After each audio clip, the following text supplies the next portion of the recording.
My dad kicked me out the moment I handed in a blank college entrance examination paper. Once a pampered rich kid, I was reduced to hauling bricks on a construction site, hungry, exhausted, and forced to cling shamelessly to Chinchia's leg just for a meal. I even fed her grand promises. When I go back, I'll repay you with mountains of gold and silver. She just rested her cheek on her hand and smiled at me. I don't want anything. I only want you. I rubbed her forehead. You really are a toad lusting after a swan's meat. It wasn't until the Tsinghua University acceptance letter arrived at the construction site that I realized I was the one who didn't deserve her. To many people, the Gaokao is a life-changing step. To me, it was just a game. My family was wealthy. Even without exam scores, I could have spent my way into studying abroad, easy peasy. On a whim, I turned in a blank paper. I never expected my father to fly into a rage and throw me out without hesitation. Chung Lin, the Chung family has no child like you. You're an utter disgrace. Come on,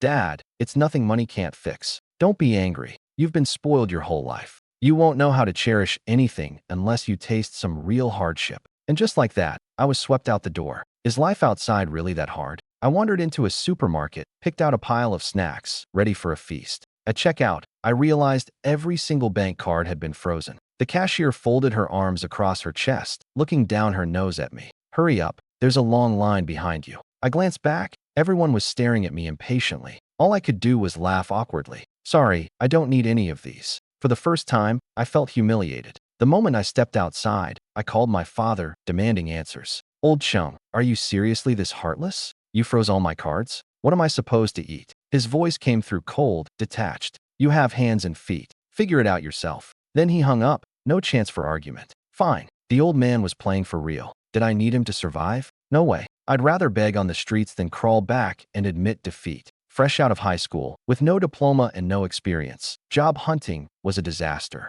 A bubble tea shop was hiring. I went in full of confidence, only to be outshined by someone else's quick tongue and humiliated by my own disastrous English. Then a convenience store. They wanted someone who could work 12-hour shifts. I couldn't handle it. Rejected again. I finally landed a waiter job, only to be stuck in the dishwashing room. After one day, I was wiped out, and because I didn't clean well enough, a customer complained. Fired on the spot. In that moment, I truly understood what the bitterness of life meant. Turns out, making money is damn hard. But stubborn as I was, there was no way I'd apologize to the old man. Even if I had to beg, I wouldn't go back. Wandering around, hungry and exhausted, I drifted to a construction site. I saw a lean, handsome guy wolfing down a boxed lunch by the roadside. His sleeves were rolled up to his elbows, revealing toned forearms. Beads of sweat slid down his smooth skin, vanishing into the slightly open collar of his shirt. Wait, that's a girl. Girls were rare on construction sites, but she stood out. Sharp brows, refined yet spirited features.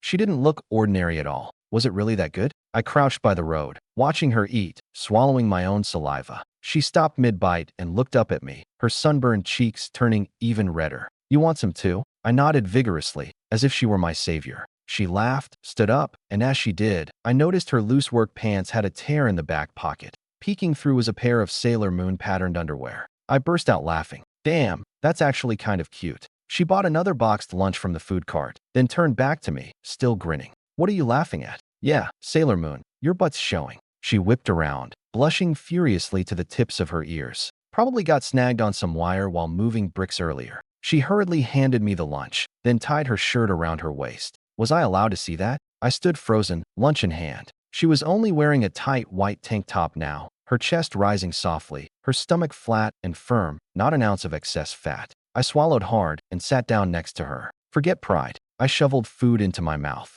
Even the greasy street vendor flavor tasted incredible. Thanks for the meal. I'm Chung Lin. You, Chinxia, have we met before? Did you used to work at Inner City Restaurant? She nodded, dazed. Yeah, that was you. I worked part-time there too. We even washed dishes together once, remember? That summer, I was bored out of my mind, so my dad made me experience working at our family's restaurant. We didn't cross paths much. I was front of house. She was stuck in the back washing dishes. One day, the kitchen was short-staffed, so I went to help out. Oh, now I remember. It was you. I mumbled through mouthfuls of rice, casually stealing a piece of meat from her lunch. Still, I didn't forget to paint her a grand picture. Chinxiao, I owe you one. My dad's loaded. This tiny favor today, I'll repay you 100-fold someday. She gave my grimy clothes a once-over and smiled. It's fine. It was just a lunch. You don't have to pay me back. I looked down at my oil-stained clothes and sighed. Of course she didn't believe me. If I were her, I'd think I was a scammer too. I finished every last bite. Just as she was about to leave, I darted forward and grabbed the hem of her shirt.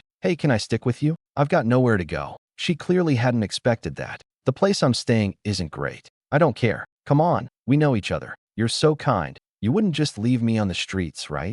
I knew my sincerity had to move her somehow. After thinking it over, she agreed to let me come with her. Someone as kind and gullible-looking as her. Easy prey. I had to stick close and protect her from getting taken advantage of. Even though I'd braced myself, nothing prepared me for how bad her living situation was. Twisting and turning through the urban village, we entered a damp, narrow stairwell, then a dim little single room. The worst part? The bathroom didn't even have a door. Still, the space was spotless. The bedding was neatly folded, everything arranged with care. And despite the size, she'd cleared out an entire wall for a bookshelf, packed with books. You like reading? She stood awkwardly by the door. Just something to pass the time. Ambitious kid. I glanced around, then parked myself by the bathroom door. So, I'm filthy. Can I take a shower? She immediately got the hint and rummaged through her things for an old bedsheet. I caught on fast, took the sheet, and rigged a makeshift curtain over the doorway. The blue checkered fabric fluttered faintly in the breeze. Great. A bathroom where the wind blows straight up your ass. Another unforgettable life experience.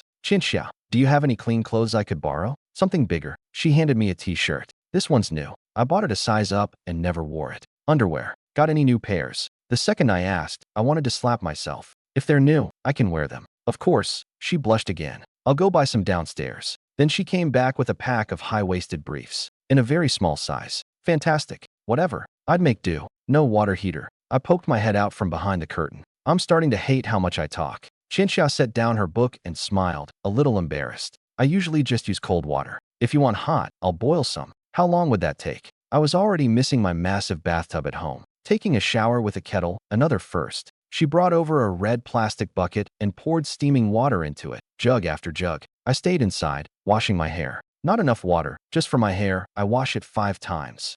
Do you have conditioner? Boil some more. By the time I finished scrubbing my butt and hadn't even gotten to my feet, I'd probably boiled 30 or 40 kettles of water. Enough to blow a fuse. I stumbled out wrapped in a towel, plunging the room into darkness when she reset the breaker. The sudden light caught us both off guard. She froze, then quickly looked away, shoving clothes toward me. Get dressed. You'll catch a cold. The room had only one tiny bed, 1.2 meters wide. She changed the sheets and laid out a straw mat on the floor for herself. Here, you sleep on the bed. You're a girl. She tried to argue, but I shut her down. I still had some gentlemanly dignity. Thank you very much. Unable to win against me, she layered cardboard under the mat, muttering something about cold air rising from the floor. Gentle and meticulous, it hit me right in the chest. She was nothing like the rich girls I knew. Even if our worlds were miles apart, she shone with something they never had. I woke up in the middle of the night to rustling sounds, something crawling onto my arm. I screamed and bolted upright, practically launching myself onto Chinchia's mat. Help! Chinchia, startled half to death, couldn't push me off. She flipped on the light, only to reveal a fat, smug-looking cockroach staring back at us like it owned the place. I hid behind Chinchia, skin crawling with goosebumps. Why are they so huge here? Calmly, Chinchia ended its life with a shoe, cleaned up with tissues, then disinfected the area. Her practiced efficiency made my chest ache. When it's humid, roaches show up. I'll buy a mosquito net tomorrow, then nothing can crawl on you. Trembling, I kept the light on. Leaving the light on just attracts more bugs. I turned it off in 1 second flat. I slept terribly, aching back, damp floor, bugs everywhere. By morning, my back was covered in rashes. Without a word, she pulled out her savings and insisted on taking me to the hospital. Seeing the crumpled bills in her hand, I knew she'd been saving for ages. How could I let her pay? It's nothing. I'm a guy, rough skin, thick hide. I'll heal in no time. That's not okay. No arguing. We're going right now. In the hospital waiting area, I watched her stand at the payment window, carefully counting out her money. That thin, fragile silhouette made my heart hurt. I silently vowed to treat her better, so much better. Since I was eating her food and sleeping under her roof, I should at least pull my weight. I wanted to help her haul bricks, but Chinchia burst out laughing. It's too exhausting. You can't do it. If you can handle it with those skinny arms, why can't I? She couldn't talk me out of it and finally brought me to the site. Less than an hour in, my back and waist were screaming. Go home. You're not used to this. You'll get hurt. Chinchia stood on tiptoe, adjusting my hard hat. Look at you, covered in dust. What are you doing? slacking off and flirting. Foreman Li Dawei sneered from the shade, barking at workers to move faster. Everyone was sweating and drained. Qian Xiao acknowledged him, then turned back to me, pressing a few crumpled bills into my hand. Go grab something to eat if you're hungry. I need to get back to work. Before I could answer, she pushed a cart piled high with bricks straight into the blazing sun. Her shirt clung to her body, soaked through with sweat, outlining every curve. I was stunned. How could someone so slender endure such heavy loads and backbreaking work? The money she gave me burned in my palm. Making money was brutally hard. And that bastard Li Dawei, making everyone work under this scorching heat? Unbelievable. Hey, shouldn't you let people rest during midday? Li Dawei raised an eyebrow, cigarette dangling from his mouth. Who the hell are you, telling me how to do my job? It's 40 degrees out. You're pushing workers outside. What if someone collapses? Can you take responsibility? He crushed the cigarette under his shoe, flashing yellow teeth in a nasty grin. Don't want to work? Get lost. Plenty of people need money. There's no job they won't take. I saw red. I strode up to him, lowering my voice into a warning. My father is Chung Tianxiu. Every development here belongs to him. You'd better watch yourself. Li Dawei blinked, then threw his head back, laughing until he doubled over. Well, my dad's Li Ka-shing. Ha ha ha. For the first time, I felt completely powerless, like throwing a punch straight into cotton. Without my father's protection, I was nothing. I called my favorite uncle, my dad's younger brother, begging for help. Uncle, can you please intervene? The foreman's forcing people to work in this heat. Alin, your dad told us not to interfere. Why don't you just apologize to him? Old Cheng's gone too far. I'm not going back. Even if he begs me, I won't. Sure enough, not long after, a worker collapsed from heat stroke, nearly falling into a concrete mixer. Qian Xiao spotted it and dragged him to safety. Uncle Chun took a while to recover, fanning himself with his hard hat. Lucky that kid Qian Xiao was here. Otherwise, I wouldn't be alive. I handed him water. Uncle Chun, have some water to cool down. He accepted it gratefully, shaking his head with a bitter smile. You kids are good people. Qian Xiao's just had a rough life. Came straight to the site after the Gaokao to earn tuition. Are you here for tuition too? I felt my face burn and shook my head rapidly. No, just here for a meal. There was no way I could say I got kicked out for scoring 0. Qian Xiao noticed my mood and tried to cheer me up, saying she'd take me somewhere good to eat. The tiny roadside stall was packed with off-duty workers. They seemed to know Qian Xiao well, greeting her with grins. Qian Xiao, is this your boyfriend? He's quite the looker. Qian Xiao froze. I slung an arm around her shoulders, rescuing her. We're buddies, all right? Don't tease her like that, uncles. She's shy. More laughter erupted. Blushing, Qian Xiao pulled me down to sit. You're completely shameless. I winked at her. Me? I've seen it all. She picked fish meat from her bowl and placed it in mine. I waved it off. I choked on a fishbone once. Haven't dared touch fish since, scared I'll choke again. She shot me a helpless look, deboned the fish, and dropped it into my bowl. Even the belly meat barely has bones. You'll hardly get any meat this way. Watching her eat so earnestly, my eyes stung. I felt awful. Back then, I'd order tons of dishes, take one bite of each, and waste the rest. Now I realized, people like her wouldn't even waste a single grain of rice that fell on the table. Good, she asked. I nodded with a smile, then spotted a plump green worm curled in the greens. My scalp went numb instantly. If this were the past, I'd have jumped up and flipped the table. But right now, the stall owner was stir-frying with a baby strapped to her back, everyone fighting desperately to survive. How could I shatter their peace? I quietly moved the worm aside and lowered my voice. From now on, I'll cook for you. Eating out all the time wastes money. Qian Xiao looked up, her lips curving slightly. You mean it?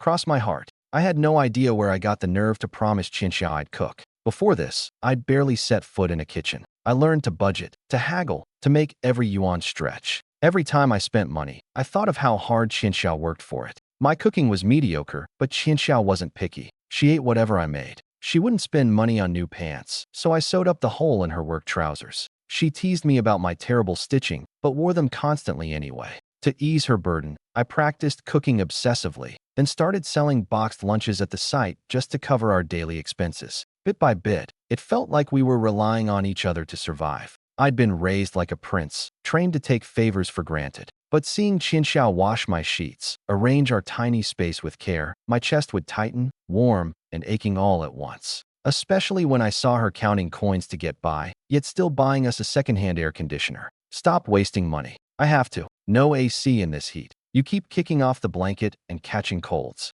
I didn't want to fall for her, but she kept smiling at me like that. All I could do was clean the room while she was out hauling bricks. While tidying the drawer, I found her high school ID. The faded photo showed Qianxia smiling at the camera, the kind of smile that looked capable of scoring 700 points. I grinned, then read further, Nanyang High School, the most elite school in our city. Its students were the cream of the crop, feeding dozens of graduates into Tsinghua and Peking University every year. Turns out I'd underestimated this fool all along. My father called. After all this time, he finally reached out. Lin, your uncle told me everything. You've suffered enough. If you know you were wrong, just come home. I flipped fried rice with a spatula, phone on speaker. Wrong? I'm doing just fine. Gotta go, cooking. I ended the call with my elbow, humming a tune, feeling ridiculously pleased with myself. No way was I backing down. Old Chung needed to understand. I could thrive without him. Dinner was ready, but Qianxia didn't come back. I called her repeatedly. No answer. When the phone rang, I was about to head to the site to find her. Hello? Where are you? All in. Qianxia's being rushed to the city hospital. She's in critical condition. My head exploded. I barely registered anything else after that. I'd hated hospitals since I was small. In my memory, my mother spent her final days there. She'd been breathtakingly beautiful until cancer treatments withered her down to skin and bone. When she passed, I could barely recognize her. She left me one thing, a necklace. And to this day, I still hated that sterile smell of disinfectant. I was terrified of losing another person I loved. When I arrived, Qianxia was being wheeled into surgery. Her shoulder was soaked through with blood, her white t-shirt stained crimson. Her lips, once rosy, were ghost pale. She was barely conscious. Qianxia lifted her eyes to me, opened her mouth, but no words came out. I grabbed her hand, forcing my voice steady. Don't worry about the money. The doctors rushed her onward. One glance back at me. Family, go settle the admission fees. Doctor, please sew her up beautifully. She cares a lot about scars. The operating room doors closed.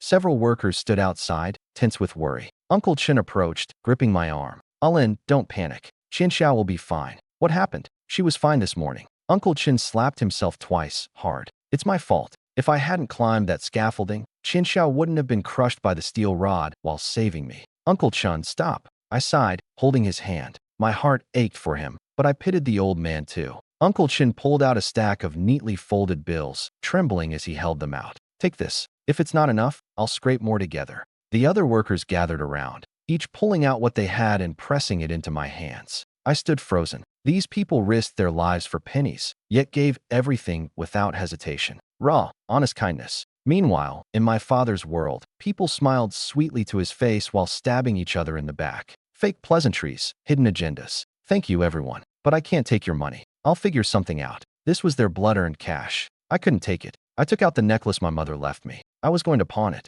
Mom, you'll forgive me, right? She means everything to me. The necklace glowed warmly under the sunlight. It was the last thing connecting me to her. The pawnshop owner was a middle-aged woman in loud red lipstick. She gave me a contemptuous once-over and took the necklace. Peering through a magnifying glass, her hand twitched. She put on reading glasses and studied it again. How much will you give me? She set down the glass, looked up, eyes sharp and calculating. This isn't worth much. Market price is maybe 5 or 6,000. And it's secondhand. I'll give you 3,000. This is a custom diamond necklace designed by Beyoncé. One of a kind in the world, worth millions. And you're offering 3,000. The woman coughed awkwardly, covering her embarrassment, then examined it again. Is this even yours? Hurry up. I need the money urgently. She nodded, standing up. Wait a moment. 5 minutes later, police officers surrounded me. We received a report. You're suspected of handling stolen goods. Come with us. I looked up at the owner. She gave me a smug glare. I called them. Who knows where you got that necklace? I'm not getting tangled up in your mess. Screw you. It's my mother's keepsake. Her name was Shen Shuyi. I'm Chung Lin. My father is Chung Tianxiu. I slammed my ID on the table. Check it if you want. My friend is in the hospital right now, fighting for her life, waiting for this money. What the hell are you doing keeping me here? The interrogation room door opened. My father stood there, face dark. Chung Lin, get out here. He clutched my mother's necklace. Pain etched across his face, then swung his hand, slapping me hard across the cheek. You pawned your mother's keepsake? Are you out of your mind? The blow rang in my ears. I looked up at Chung Tianxiu, the man who'd shielded me my whole life. And for a split second, I hated him. I'm an adult. I have the right to handle my own belongings. I let you out here to learn hardship, not to sell your mother's last memento for cheap thrills. I glared at him, shouting for the first time in my life. My friend is lying in that hospital, barely hanging on. She got hurt on your half-abandoned construction site. The contractor won't pay. This is your mess, and I'm paying for it. He raised his hand again, but froze when he saw the pure hatred in my eyes. I snatched the necklace from his grip and walked out, inhaling sharply without looking back. You told everyone not to interfere with my life. So don't. I pawned the necklace anyway. The money covered Qianxia's medical bills. The surgery went smoothly. She slept peacefully in the hospital bed, breathing steady. Her shoulder was stitched up in several places, but even with scars, she was still devastatingly beautiful. I swallowed hard and pressed a soft kiss to her cheek. Felt like I'd won the lottery. Workers visited daily, bringing fruit, which mostly ended up eaten by me. Sometimes Qianxia would stare at the scar in the mirror, trying to make me laugh. Scars are pretty cool, aren't they? I rolled my eyes. You think this is funny? I was terrified watching them sew you up. She asked where the money came from. I said I borrowed it. So you'd better recover fast and pay me back. I knew her too well. If she knew the truth, she'd drown in guilt. If I made her owe me, she'd focus on healing instead. True to form, she threw herself into recovery, desperate to return to work and repay me. Soon, she was discharged. The stitches healed cleanly. I bought her scar cream. After applying it, the mark was barely visible. The evening sun lit her slender frame, our shadows overlapping on the ground. Construction sites are dangerous. Don't go back. I'll wash dishes to support you. Qianxia patted my shoulder, grinning widely. You're joking, right? You break 2 bowls out of every 4 you wash. Forget it. She caught me off guard. I looked away, flustered. What do you mean? Men and women shouldn't touch. But you kissed my face while I was asleep. How did she know? Could I move to another planet? Whatever. Dummy, don't change the subject. Then stop running. If I didn't run now, she'd bring up old debts. But my heart was already rippling in the summer breeze. Oh no, I think I'm really falling for her. She got her period. It shouldn't have been a big deal, but this one was spectacular. With zero warning, it arrived while I was making the bed. I saw the smear of red on the sheets and froze, awkward. She turned, saw the blood on her pajama pants, and nearly short-circuited. I'll handle it. Don't touch anything. She yanked off the sheets, moving like she wanted to dig a hole and disappear. I understood her humiliation. I should have vanished, but the room was tiny. No escape. Watching her spiral, I stood frozen in the corner like a guilty kid. But when she plunged the sheets into water, I caught her wrist. The water's freezing. I'll do it. No, really, it's fine. Now wasn't the time for pride. I ignored her, pulled her aside, and scrubbed the sheets by hand. She stood there, not knowing what to do with herself. I glanced back. I bought what you need. It's in the drawer. When organizing earlier, I'd noticed she used cheap, sketchy pads, the kind with terrible reviews, harmful to women's health. So I called a female classmate, asked what to buy, and stocked up on proper supplies for her. And apparently, she needed them sooner than I thought. She opened the drawer. Through the mirror on the desk, I saw her cheeks flush deep red.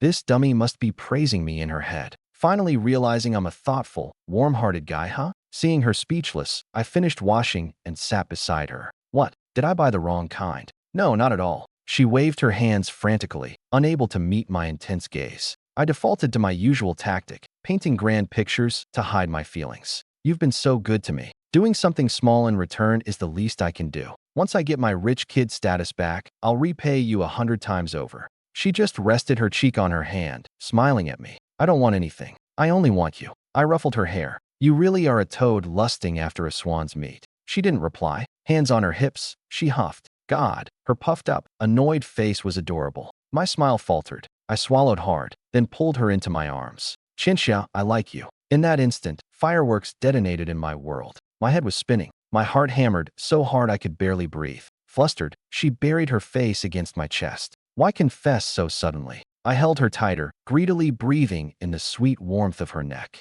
I don't want to be your buddy. The irony wasn't lost on me. I'd been the one to call us brothers, and now I was the one who couldn't settle for it. Qianxia still insisted on returning to the construction site. The pay was better, even if the work was brutal. I hated it, but I couldn't sway her. All I could do was cook better meals, pack extra lunches. During her hospital stay, my cooking had improved dramatically. Now she'd light up at the sight of food. So good. Since when do we have beef? I propped my chin on my hand, watching her devour everything. If you like it, I'll make beef every day. Anything you make is good enough for me. This dummy and her endless compliments. I laughed. What? You want me to be your house husband or something? Qianxia waved her hands frantically. That's not what I meant. Qianxia, your Tsinghua acceptance letter's here. A worker sprinted over, waving the envelope. Instantly, everyone crowded around. Open it. Let me touch it. Our site's making headlines. Qianxia tore it open. The Tsinghua emblem gleamed under the sunlight. She turned and ran straight into my arms, grinning. Let's go to Beijing together. I lifted her high, spinning her around, laughing at the sheer joy on her face. That was the moment I realized I was the one who didn't deserve her. A zero-score Gaokao failure and a Tsinghua freshman-to-be. The gap was impossible to ignore, but Qianxia didn't seem to care. Chenglin, I don't care about your grades. When we get to Beijing, we'll rent a place near campus. I can skip classes sometimes to be with you. That wasn't the life I wanted. I couldn't bear to watch her race ahead while I stood still. I poked at my food with chopsticks, appetite gone. I knew she was the top scorer in the province. Tsinghua and Peking University had fought over her. Seeing my silence, she tried to cheer me up. Once we get the final paycheck, let's go travel in Beijing. I gave her a look. Travel? Use the money you earned through blood and sweat for school tuition. I thought traveling might make you happy. Back when I swiped my father's cards without a second thought, shopping felt amazing. But spending Qianxia's hard-earned money? Impossible. I'm fine. I'm happy for you. Cheers. She exhaled in relief and clinked her cup against mine. But reality always swings back hard. As the project neared completion, wages were still unpaid. Workers were furious. Many had children waiting for tuition money. Their protests got them nowhere. Li Dawei lounged in the office, cigarette dangling. Want money? Tough luck. Want my life? Take it. Qianxia blocked his path. This is illegal. I can sue you. Oh, the genius from Tsinghua? Go ahead. Sue me. Let's see who lasts longer. My fists clenched. How dare he bully someone I cared about? Qianxia was brilliant, but just an 18-year-old student. How could she fight a seasoned snake like him? If submitting to my father could help her, I'd kneel and kowtow without hesitation. I dialed his number. He picked up instantly. Dad, why are you withholding payments? Workers are waiting for life-saving money. I'm only a partner on this project with your Uncle Lee. I already transferred the funds. If they haven't paid wages, there's nothing I can directly do. I laid out everything happening at the site. Promised I'd go home if he ensured the workers got paid and fired Li Dawei. My father paused for. I was instantly hooked. Who? A junior of mine. You've probably seen her in the news. This year's top liberal arts scorer in our province. Qianxia. It felt like lightning struck me. The world really was this small. I heard she's insanely impressive. Cheng Yi smirked. Tsinghua's out of your league, buddy. Not with that zero-score Gaokao record. I laughed, furious. I didn't fail because I couldn't do it. I wasn't a bottom-tier student. Fine. Doesn't matter. You'd better get me into Tsinghua. Congratulations. You've presented me with the toughest challenge of my career. Cheng Yi flipped open his lesson plan, stacking exercise books in front of me. Welcome to boot camp. I had to admit, Cheng Yi, for all his roguishness, knew his stuff. His methods made learning easier than traditional teaching. In front of me, he was the epitome of a serious gold medal instructor. Behind my back, he spent tutoring sessions texting girls. I often pumped him for updates on Qianxia, trying to learn how she was doing. How's Qianxia doing at Tsinghua? Cheng Yi marked my homework while chatting idly. She's crushing it, obviously. She's gorgeous. Plenty of guys chasing her.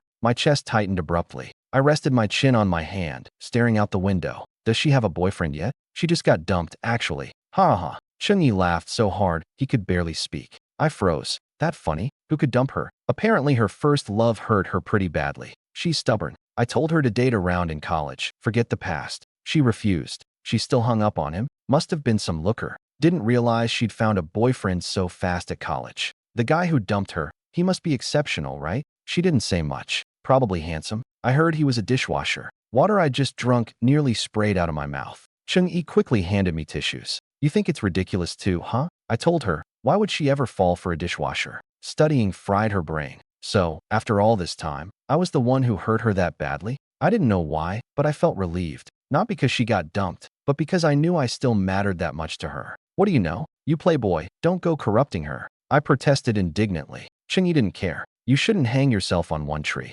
Remember that. Golden advice from teacher Cheng. He killed me. After a year of his grueling training, my grades skyrocketed. In the mock exams, I scored 689. That score guaranteed Tsinghua, easy. My father was ecstatic, throwing a family banquet with my uncle and relatives. Our Alan has a future now. 689 on the mock exam. Talk about a miraculous turnaround. Dad, I take offense. My grades weren't that bad before. I wasn't exactly dead weight. Old Cheng beamed, raising his glass first. Exactly. Let's toast to Alan's smooth Gaokao journey. I was thrilled. Secretly, I scrolled through Tsinghua's campus forums, finding threads about the campus goddess. Every time I clicked in, I saw Qianxia's newest photos. This exam result made me feel one step closer to her. But Cheng Yi skimmed my test paper and sneered. These questions are so easy a middle schooler could solve them. Sometimes I wanted to punch that smug face, but I tolerated it. His words were harsh, but he wasn't wrong. Can't you encourage me a little? If I don't get into Tsinghua, I'm killing you. Cheng Yi raised an eyebrow. Your obsession with Tsinghua is borderline creepy. After repeating a year, Gaokao arrived as scheduled. When it ended, I felt like I'd conquered a life milestone. I got into a university near Tsinghua. Not Tsinghua itself, but still a key university. My father acted like ancestors were smiling upon us. I still felt hollow. Cheng Yi surprised me with rare gentleness, actually comforting me. Not getting into Tsinghua isn't shameful. Plus, this year's exam was brutal. You still got into a top school. Well done. Forget it. Guess Tsinghua and I weren't destined. But Qianxia and I aren't finished yet. I spent this repeat year closing the distance between us. I didn't blame her for blocking me. I'd have plenty of time to confront her face to face now. I was going to Beijing to find her, not as a dishwasher, not as a rich kid, as myself. After settling into school, I got Qianxia's schedule from Cheng Yi and went to her campus. She was just leaving class, flowing with the crowd out of the lecture hall. She still stood out, radiant among hundreds. A year apart,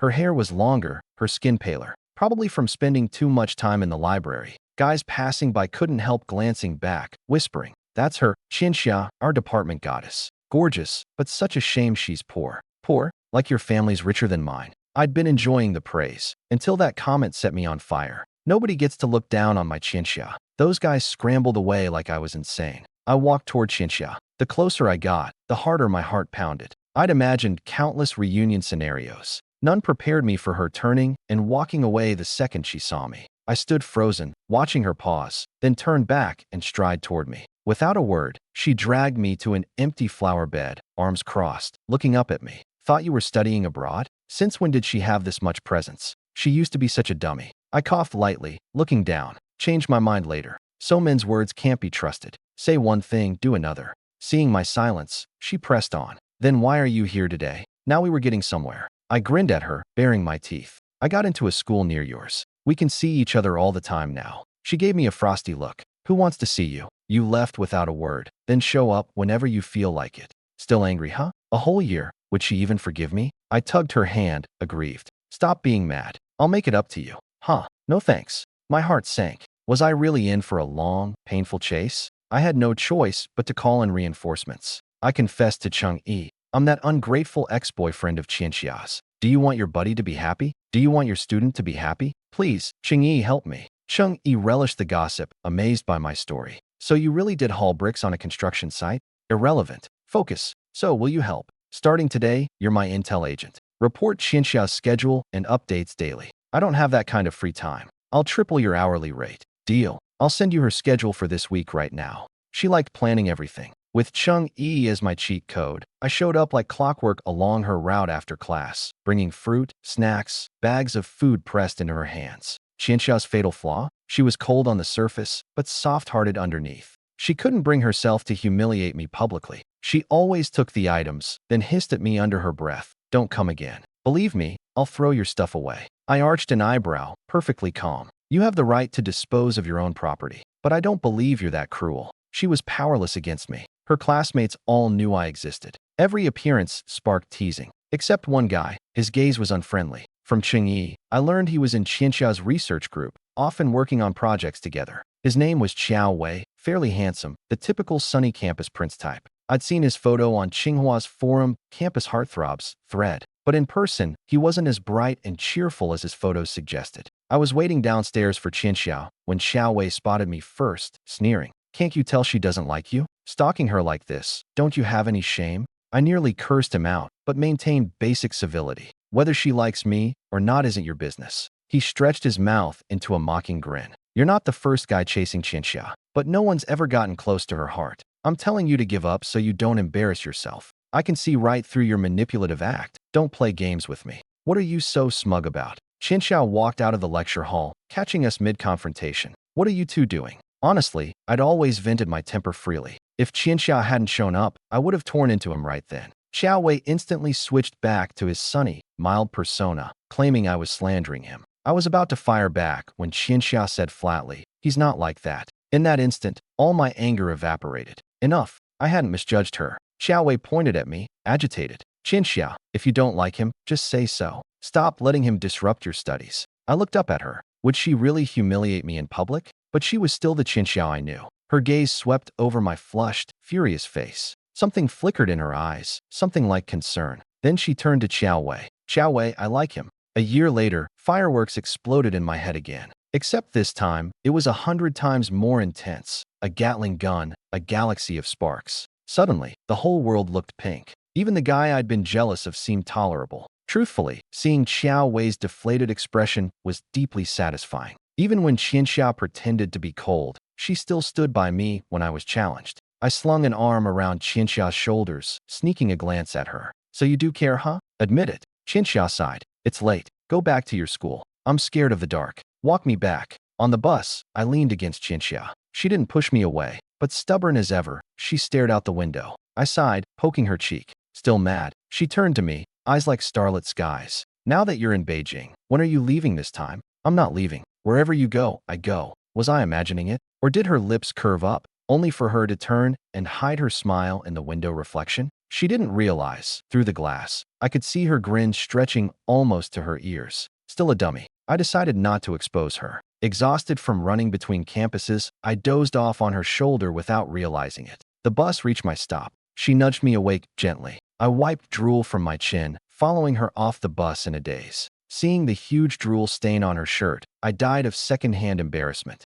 Standing at her school gate, I grabbed her hand. Come to a hotel. I'll wash it for you. Nearby students giggled. Qianxiao blushed again, shoving my hand away. You're insane. Just go inside. Then she turned and disappeared into the crowd. A year apart, she'd grown even more beautiful, the center of attention wherever she went. Damn, my goddess's back view was unfairly perfect. Impulsively, I shouted after her retreating figure. Qianxia, let's be together. She halted mid-step, then covered her face and hurried forward, shy. I could imagine her face burning bright red. She was definitely smiling, pretending to be a stranger. Watching me grin like an idiot, I chased after her, hopping onto the bus back to her campus. She looked back at me, surprised. Why are you on this bus again? To see you back to school. Truth was, I just wanted to be near her a little longer. I gazed down at her pink cheeks, the whole world glowing pink. Qianxia finally unblocked me. When I discovered this, I screamed in my dorm room, terrifying my roommates. Her moments were unlocked for me, though they were nothing but boring academic seminar promotions. Still, cause for celebration.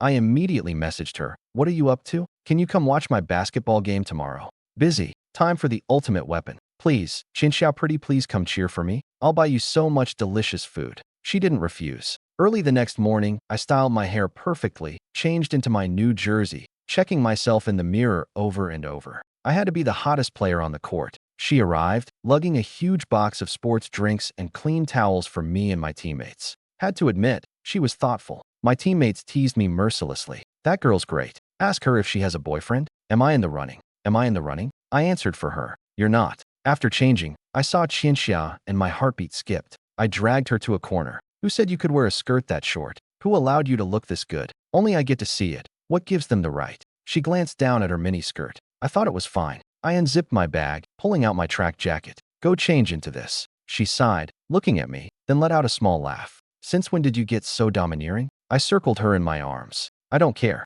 Their eyeballs were practically glued to you. I'm jealous. All right. She changed into my jacket. The shorts became capris on her. She complained it looked ugly, too embarrassed to jump up and cheer. My teammates stifled laughter. Chunglin, your possessiveness is wild. I glanced at Qianxia, simmering with suppressed smiles, feeling ridiculously pleased. My grin wouldn't fade. The match was intense. The opposing team kept narrowing the gap. Near the end, I sank a perfect three-pointer, sealing our victory. The first thing I did was search for her in the crowd, needing to share this joy. They say the first person a guy looks for after scoring is the one he loves most. I believed it. I ran off the court toward her, grinning like an absolute fool. She handed me a towel, lips curving up. I'll admit it, you were pretty impressive. My teammates swarmed me, shoving me toward her. Kiss, kiss, kiss. She blushed furiously. I shoved my teammates back. Quit stirring things up, you brats. The meaningful laughter between guys exposed my true feelings anyway. Don't encourage them. I lowered my head and kissed her. The evening sunlight gilded her hair, surrounding her with a soft halo. I felt like I was dreaming, except my racing heart told me this was real. I looked down at her. In the fading light, her silhouette was slender and perfect. Qianxia and I were back together. If a rich young master falling for a Cinderella was a gamble, I was the gambler who didn't check the stakes. But thank God I never lost.